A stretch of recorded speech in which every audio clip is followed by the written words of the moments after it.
The summer night of August 6, 1975 was supposed to be a fun night out for 17-year-old North Webster native Laurel Mitchell, but she mysteriously disappeared after leaving work at around 10 p.m. As the hours ticked by, her loved ones grew increasingly worried until their worst fears were finally realized. Laurel's lifeless body was found the following day floating in a river. This tragic incident left her family and friends devastated and the small town in shock. For years, the case remained unsolved until new evidence emerged. So, what happened to Laurel on that fateful night? Who could have hurt the teenager, and what was their motive? Hi friends, and welcome back to Mysterious Hook. Today, we are looking at a 48-year-old cold case that was finally solved in 2023.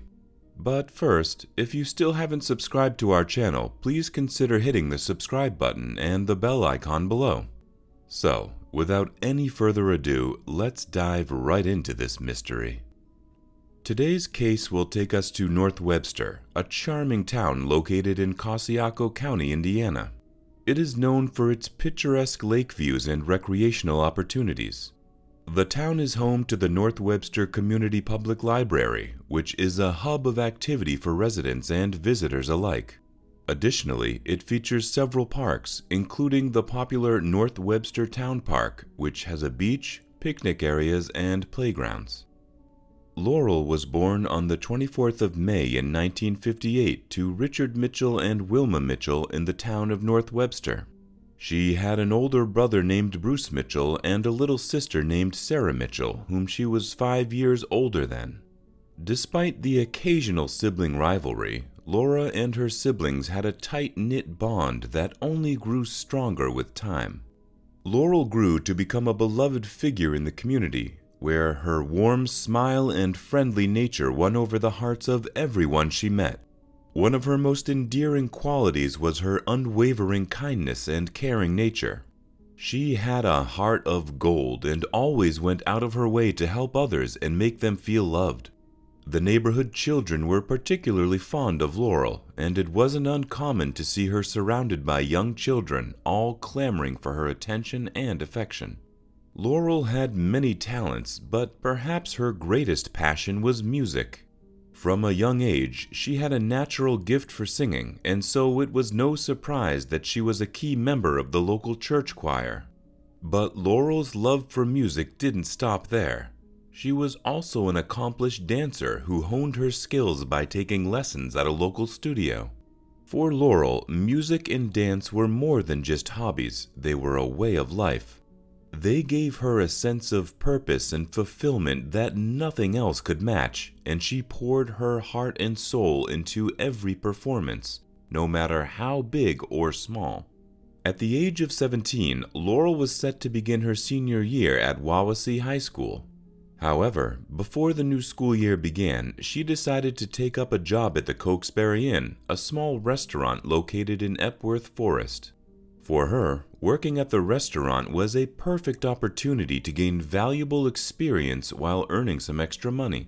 She was determined to make the most of every moment, and with this attitude, she threw herself into the job with all the energy and enthusiasm she could muster. In no time, she had become a favorite among the staff and the customers. By 1975, Laurel was living life to the fullest. She had a job she enjoyed, friends she loved spending time with, and a bright future ahead of her. But unbeknownst to her, fate had other plans. As the sun rose on August 6, 1975, the Mitchell family began their day, unaware that a life-changing tragedy was waiting just around the corner.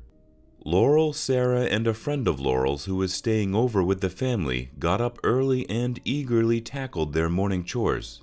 Bruce, the elder brother, was not home at the time because he was already married and serving in the Army in California. Soon, Richard and Wilma left for their respective workplaces after bidding their daughters goodbye. By mid-afternoon, Laurel also set off for work. She arrived at the Cokesbury Inn in time for her shift, ready to take on the day with a smile on her face. As she greeted customers and went about her duties, time seemed to fly by. Before she knew it, the clock struck 10 p.m., signaling the end of her shift. Earlier that day, she had made plans to meet up with some of her friends at Adventureland, a popular amusement park located just half a mile away from her workplace. And so, when a coworker offered to drive her home after work, she politely declined. At around 10:15 p.m., Laurel said her goodbyes and stepped out of the bustling inn. The night was cool and quiet, with only the sound of crickets chirping in the background. The anticipation of spending a thrilling evening with her friends kept her energized as she walked towards Adventureland. As she walked away from the inn, she was swallowed by the darkness, never to be seen alive again. Meanwhile, Laurel's parents were oblivious that something bad had happened and believed that she was just out having a good time with her friends. Her friends, on the other hand, assumed that she had gone home after work since she did not show up. For some reason, they also decided to change their plans and headed over to a county fair in Warsaw instead of the amusement park. At around midnight, Laurel's friend returned to Richard and Wilma's home. She had been part of the group Laurel was supposed to meet up with. Wondering about Laurel's absence, the friend's shock turned to alarm when she realized she had never made it home. The friend then explained to Laurel's parents how the night had gone and how Laurel had never shown up for the planned outing. Their hearts sank after they heard all that Laurel's friend had to say. They knew in their gut that something was amiss. Laurel was always responsible and would never stay out past curfew without letting them know. Both Richard and Wilma exchanged worried glances, trying to think of what to do next. They decided to give it some time and wait for Laurel to return home. But as the minutes turned to hours, their anxiety grew, and they knew they couldn't just sit and wait any longer. Something had to be done. A few minutes past 4 a.m., they called the police and reported that Laurel was missing. The dispatcher took their information and promised to send a unit out to their home to take a report. As the sun began to rise and the night turned to dawn, news of Laurel's disappearance spread quickly throughout the neighborhood. Concerned neighbors and friends gathered together to search for her by combing through the woods and checking roadsides. Back at home, Laurel's younger sister Sarah woke up and was deeply upset when she discovered that her sister was not at home. Although she was supposed to attend a softball practice that morning, she was in no mood to do so. Her parents, however, urged her to go, and so she left home with a heavy heart. That same morning around 10:30 a.m., a fisherman named Glenn Dixon and his son Hager set out on the Elkhart River hoping to catch some fish. The river was about 15 miles away from Laurel's place of work. As the fisherman and his son were about to begin fishing, they suddenly spotted a fully clothed body floating in the water. They approached it, and upon closer inspection, they realized that it was a dead body that had likely been floating for a while. It was a shocking discovery and a gruesome start to their day. Within minutes of finding the body, the fisherman and his son contacted the authorities, and soon the once peaceful riverbank was swarming with police officers. Everyone was determined to find out the identity of the victim and what had happened to her. The air was tense with anticipation, and after what seemed like an eternity, the officers finally discovered that the victim was none other than Laurel, the young teenager who had been reported missing by her distraught parents just hours earlier. Soon after, her body was taken away for an autopsy. A few moments after the discovery of the body, a convoy of police vehicles pulled up outside Laurel's parents' home. Richard and Wilma were anxiously waiting for any news of their daughter's whereabouts, but they were not prepared for the news that was about to be delivered to them. As the officers told them what had happened, Richard's eyes filled with tears, and he let out a heart-wrenching cry. Wilma as well was inconsolable. When Sarah arrived home from her softball practice not too long after, she could sense that something was not right. She found it strange that there were multiple police vehicles in the driveway. With a growing sense of unease, she hurried inside to find her parents in tears. The look on their faces made her heart drop. With a shaky voice, her father broke the devastating news that her beloved sister Laurel was dead. From that moment, Sarah's world would never be the same again. Days after Laurel's body was discovered, the results of her autopsy were released. The report stated that she had died by drowning, but there were no apparent signs of trauma aside from bruises on her hands and shoulder. To make matters worse, the report also revealed that she had been sexually abused. The news sent shockwaves throughout the town, and people began to question who could have committed such a heinous act.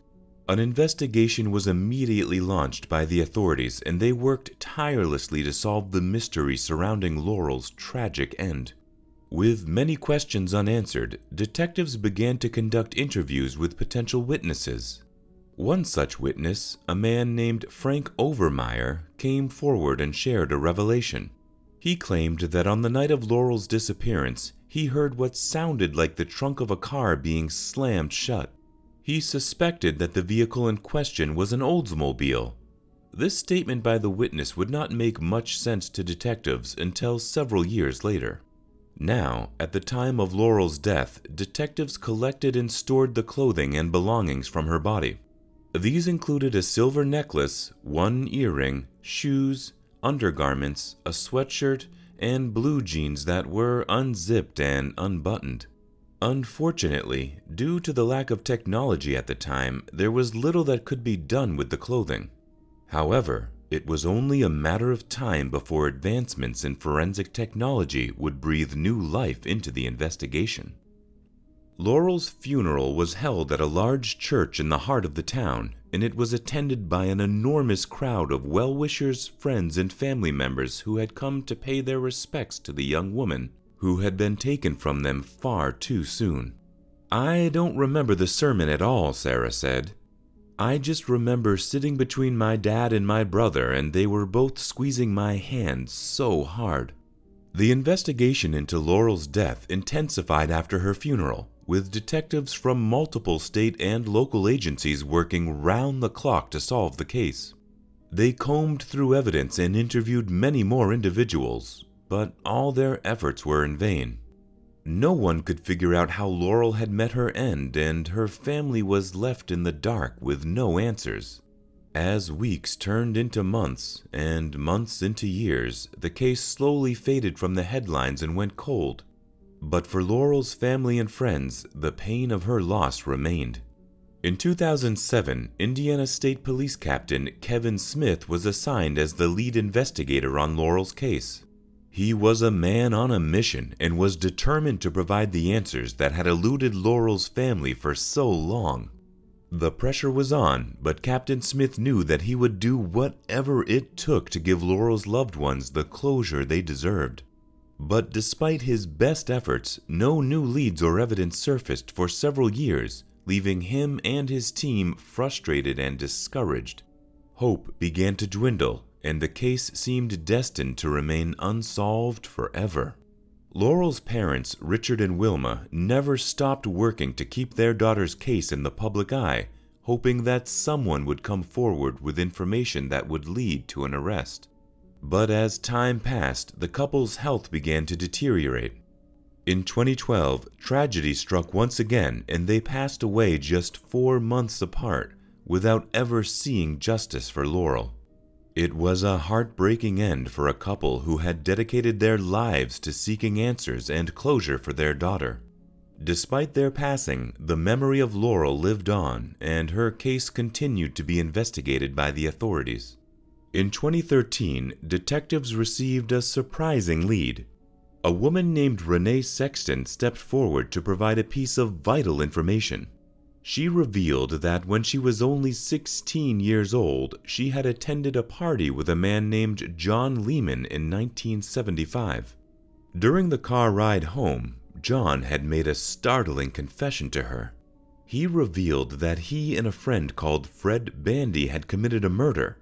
However, he did not disclose any details about the crime they had committed. Detectives were intrigued by this piece of information and believed that it could be related to Laurel's case. In 2014, a year after Renee's account, detectives received another tip, this time from a man named Bill McDonald. Bill had been a high school sophomore in 1975 and claimed to have met Fred at a party shortly after Laurel's death. During their conversation, Fred had allegedly boasted about committing a crime around the area where Laurel's body was later found. This new development made detectives hopeful, and it prompted them to take a closer look at both Fred and Lehman as potential suspects. They dug deep into the two men's past, but their search yielded nothing significant on Lehman. However, this was not the case for Fred. They discovered that he had been in trouble with the law before. In 2001, he pleaded guilty to abuse and contributing to the delinquency of an individual. It was an unsettling discovery that left the detectives wondering if this was just the tip of the iceberg. They knew they had to keep digging if they were to uncover the truth about Fred's possible involvement in the murder. In 2019, the items of clothing and belongings collected from Laurel's body were taken out of storage and re-examined by Captain Smith. With cutting-edge technology and modern techniques now at their disposal, he was hopeful that they could finally unlock the secrets hidden within these items of evidence. With this, he submitted some of Laurel's clothing to the state laboratory for DNA testing. Forensic scientists worked diligently for several weeks to analyze the evidence, and in the end, their hard work paid off. They were able to produce a male DNA profile found on the clothing. The discovery brought renewed excitement to the case, and detectives couldn't help but wonder if this was the breakthrough they had been waiting for.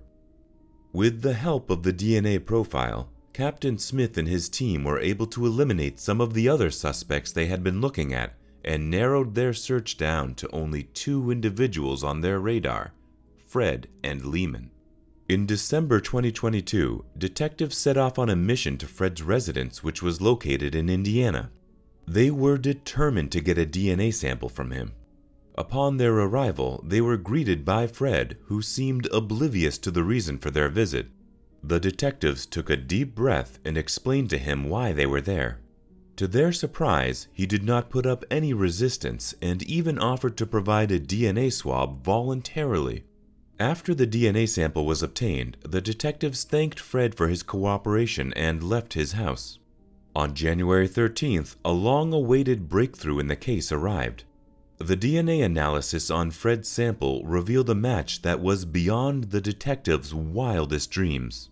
The probability of him being the source of the DNA found on Laurel's clothing was a staggering 13 billion times higher than anyone else. The detectives were ecstatic with the news, knowing that they were closer than ever to solving the case that had haunted them for nearly 5 decades. Armed with DNA evidence that linked Fred to the crime scene, they quickly obtained a warrant for his arrest. But their work didn't stop there. They knew they needed more evidence to build a solid case against him, and probably Lehman too. So they also secured warrants to search the homes of both men and collect DNA samples from Lehman. Detectives also discovered that Fred had owned and driven a 1971 Oldsmobile at the time of Laurel's murder. With this knowledge, detectives were able to piece together the horrifying sequence of events that possibly led to Laurel's death. They believed that Fred and Lehman had forced her into the car, driven her to the river, and then deliberately drowned her. It was a shocking and disturbing revelation that sent shivers down the spines of everyone involved in the case. On February 6, 2023, a team of detectives arrested both Fred and Lehman at their respective homes, and they were charged with first-degree murder.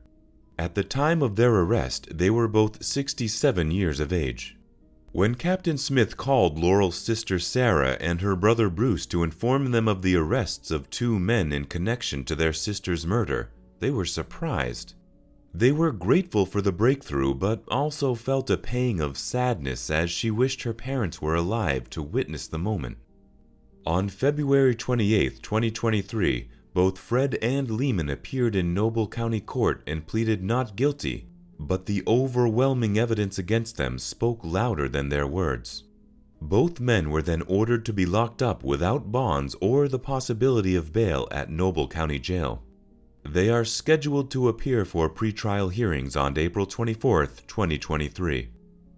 As for Sarah, her heart still aches from the loss of her beloved sister, and although she knows that justice will be served, she admits that it may not be enough to ease the pain. "I'm glad they are going to be punished, that they won't be able to hurt anyone else, but she's still dead," Sarah said. The investigation into Laurel's murder spanned over 4 decades, and it was only through advances in technology and dogged detective work that justice was finally served. She will always be remembered by those who loved her, and her memory will serve as a reminder of the importance of seeking justice for victims of crime. May she rest in peace. Given the evidence presented, what do you think motivated Fred and Lehman to commit such a heinous crime against Laurel? Let us know your thoughts in the comments section. Do not forget to like, comment, share, and subscribe.